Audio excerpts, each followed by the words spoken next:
কথা হলো এটা যে ভালো হলে মানুষ একবার তো দুবার আসে, আর যদি ভালো না হয় আমি তো তার কাছ থেকে পয়সা নেবো, বিনা পয়সাতে তো খাওয়াবো না। তা ভালো খাবারটা খাওয়ানোর খুবই প্রয়োজন।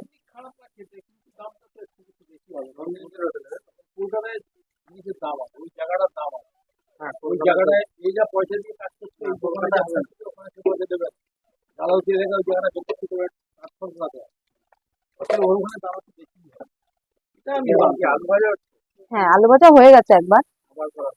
হুম, ফুরিয়ে গেলে আবার করা হয়।